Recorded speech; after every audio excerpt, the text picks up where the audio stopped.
Hello students, today we will study the story of village Palampur.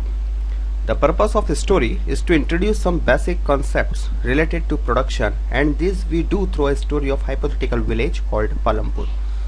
ये story पढ़ने का केवल हमारा एक मकसद है कि हम प्रोडक्शन के कुछ बेसिक कॉन्सेप्ट्स को समझ पाएं और एक बिल्कुल काल्पनिक हाइपोथेटिकल हमने गांव लिया है Palampur. Farming is the main activity in Palampur. Palampur में खेती मुख्य व्यवसाय है। Where as several other activities जैसे कि small scale manufacturing, dairy, transport are carried out on the limited scale. इसके अलावा भी कुछ काम और भी होते हैं वहाँ पर जो कि मैन्युफैक्चरिंग से रिलेटेड है, डेयरी से रिलेटेड है। These production activities need various types of the resources, और इन सभी प्रोडक्टिव एक्टिविटीज को करने के लिए कई सारे रिसोर्सेज की जरूरत होती है। Natural resources, man made items, human efforts और money.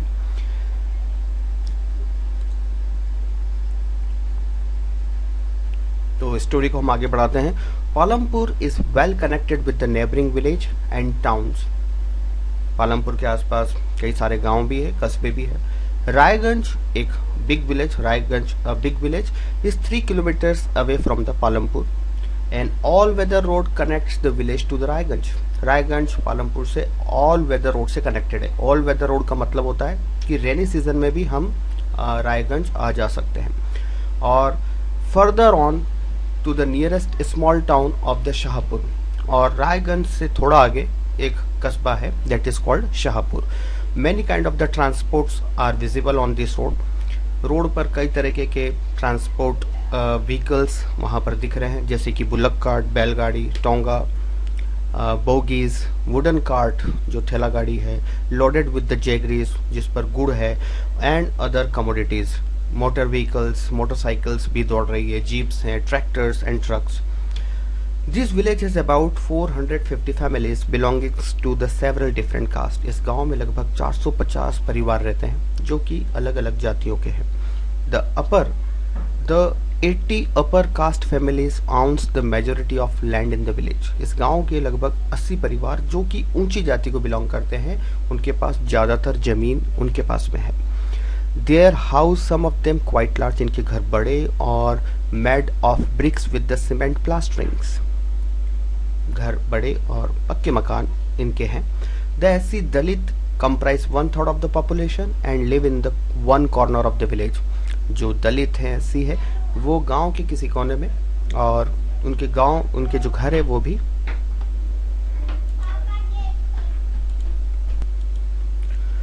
Most of the house of the electric connection also. इसमें से कई सारे गांव में घरों में इलेक्ट्रिक कनेक्शंस भी है।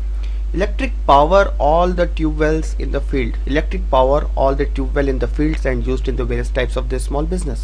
इलेक्ट्रिक पावर की हम यूज़ करते हैं ट्यूबवेल्स में, जिसको कि हम फील्ड में, खेतों में इरिगेशन पर्पस के लिए यूज़ करते हैं। Palampur has 2 primary schools and 1 high schools.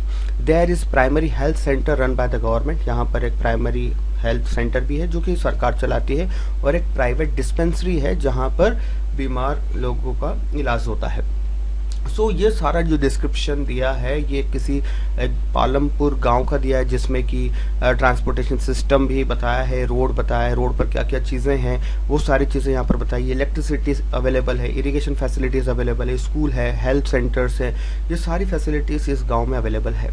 So my dear students, आपको करना क्या है, आपको अपने आसपास के किसी गाँव का एग्जाम्पल लेना है, वहाँ पर देखना है, आइडिया लगाना है और पूछना है कि वहाँ पर क्या इस तरह की फैसिलिटीज़ अवेलेबल है क्या।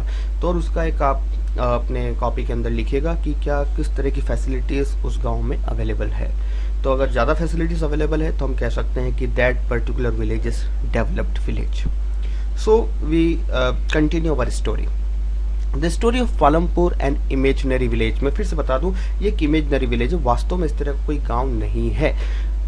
तो हम इस विलेज के बारे में और आगे बढ़ते हैं। In villages across India farming is the main production activity.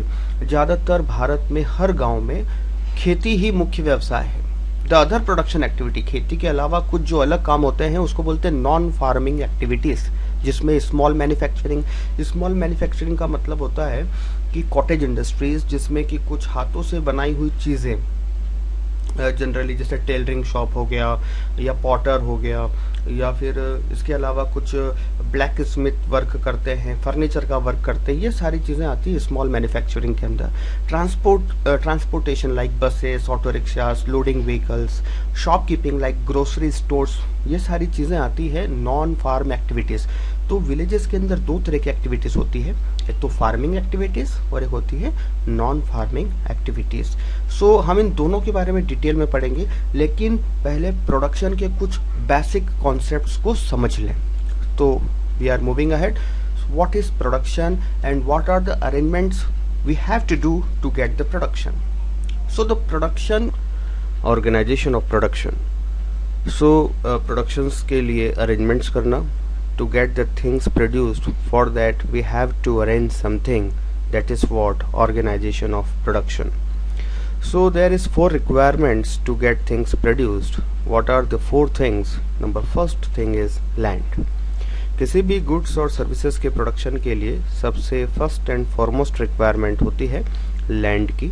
Land means not only the field land, but it may be in the form of natural resources, जैसे कि फॉरेस्ट, वाटर, मिनरल्स, ये सारी चीज़ें भी लैंड की definition में ही आएगी। जैसे कि हमें कोई सीमेंट का ही प्रोडक्शन क्यों ना करना हो, for that we needs raw material. हमें फर्नीचर का ही क्यों ना प्रोडक्शन करना हो, for that we need forest area, it means wood we will take from the forest. So it is the first requirement to get the production, that is what land. The second factor is what labour. It means land पर अगर creative activities करेंगे, plantation of the crop करेंगे, या फिर mines में से हम raw material निकालेंगे, एक्सट्रैक्ट करेंगे, for that we require labour. Another thing, anything, अगर हम कुछ भी कुछ करते हैं तो उसके लिए लेबर की रिक्वायरमेंट होती है। लेबर में be of 2 types, skilled and unskilled, means highly qualified labour और low qualified labour, not qualified labour.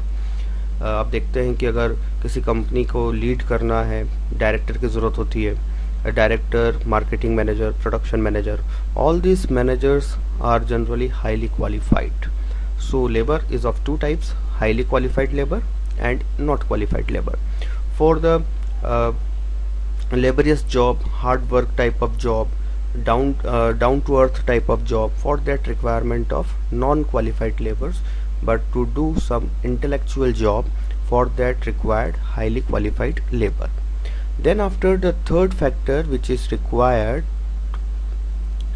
to get produced or to get production, that is what physical capital. Physical capital का मतलब जो हम देखते हैं, जैसे एक लेबर है वो मशीन्स का यूज़ कर कर किसी भी चीज़ को प्रोड्यूस करता है। जैसे कि एक टेलर है, वो टेलरिंग मशीन, स्विंग मशीन का यूज़ कर कर क्लॉथ को स्टिच करता है। तो इस क्लॉथ एक रॉ मटेरियल है और मशीन एक फिजिकल कैपिटल है। हम जैसे देखते हैं कि सीमेंट फैक्ट्रीज में सीमेंट का प्रोडक्शन होता है, तो फैक्ट्रीज और मशीनरीज और रॉ मटेरियल्स, ये सारी चीज़ें वहाँ पर फिजिकल कैपिटल है। फिजिकल कैपिटल मतलब वो सारी चीज़ें, all the tools, equipments which are in a physical form, like money. Money भी एक फिजिकल कैपिटल है जिसका हम बिजनेस में यूज़ करते हैं, रॉ मटेरियल को परचेज करने में, लेबर्स को हम उनका रेम्यूनरेशन देते हैं। तो फिजिकल कैपिटल को हम फिर से क्लासिफाई कर सकते हैं 2 पार्ट्स में। नंबर फर्स्ट पार्ट है फिक्स्ड फिजिकल कैपिटल और दूसरा है वेरिएबल फिजिकल कैपिटल, इसका मतलब है वर्किंग कैपिटल। तो फर्स्ट हम डिस्कस करते हैं what is fixed physical capital. Fixed physical capital का मतलब है ऐसे सारे कैपिटल जिसका हम काफ़ी समय तक, for the long time we can use, for the many years we can use in the production process. जैसे कि हमने एक बार फैक्ट्री को इंस्टॉल कर दिया, एक फैक्ट्री एस्टेब्लिश कर दी, देन आफ्टर उसका हम काफ़ी सालों तक प्रोडक्शन पर्पस में यूटिलाइज कर सकते हैं। हमने एक बार सिलाई मशीन, स्विंग मशीन परचेज कर लिया, हम काफ़ी टाइम तक, for many years we can stitch the shirts. So the capital which can be used for a long time in the production process, it is called physical capital. Then after, the raw material जिसका हम लंबे समय तक use नहीं कर सकते, raw materials one time use होता है। जैसे कि डेयरी का प्लांट है, we are purchasing the milk as a raw material, once we purchase the milk and consume into the production process, transform into the sweets and any other thing like butter or ghee, it was consumed. अब एक बार use हो चुका है उसका, then after we need next raw material, additional raw material. तो जब हम production process में पर्टिकुलर थिंग्स का यूज करते हैं कंजम्पशन के लिए, these are called the working capital. हमने मनी बोरो किया बैंक से और वो हमने लेबर्स को रेम्यूनरेशन के रूप में दे दिया. नाउ मनी खत्म हो गया, we need more money, we will earn more money, या हम कहीं से भी और पैसा लाएंगे, एडिशनल मनी लाएंगे. तो every time we need more money, more raw material, all this things we utilise in the production process, that is what working capital. So the working capital comprises of all those things which are used once in a production process. These are not used for a long time, these are used once in the production process. It is what working capital. Then after, the fourth factor, which is the most important factor of the production process, it is the fourth requirement in the production process, that is what enterprise. Without enterprise we cannot organize all these three factors of production. What are the three factors of the production? Number first land, second labor and third is the physical capital. हम इन तीनों factors का तभी best utilise कर सकते हैं जब इन सभी को एक बेटर वे में, सिस्टमेटिक वे में प्लानिंग कर हम ऑर्गेनाइज कर इनका बेटर यूटिलाइज करें. For that we require some company. जैसे कि हम बात करते हैं आदित्य बिरला ग्रुप, ये एक ऑर्गेनाइजेशन बनाएगा, एक एंटरप्राइज बनाएंगे, एक डायरेक्टर होंगे और वो फिर इन सारे लैंड, लेबर और फिजिकल कैपिटल को सिस्टमेटिक वे में यूटिलाइज करेंगे. They will have some proper planning, they will invest into them. एक बिजनेसमैन जो होता है वो सारे फैक्टर्स ऑफ प्रोडक्शन को एक्यूमुलेट करता है और इनका बेटर यूटिलाइजेशन के लिए प्लानिंग करता है और इस प्लानिंग को इम्प्लीमेंट कर वो प्रोडक्शन को गेट करता है. तो इस तीनों फैक्टर्स ऑफ प्रोडक्शन का बेटर यूटिलाइज के लिए we need human capital. What is the fourth requirement? It is what human capital. Human capital means the person who takes the risk, वो रिस्क लेता है, वो इन तीनों फैक्टर्स में इन्वेस्ट करता है ताकि वो प्रोडक्शन को गेट कर सके. So human capital may be called as organization, may be called as enterprise or may be called as knowledge.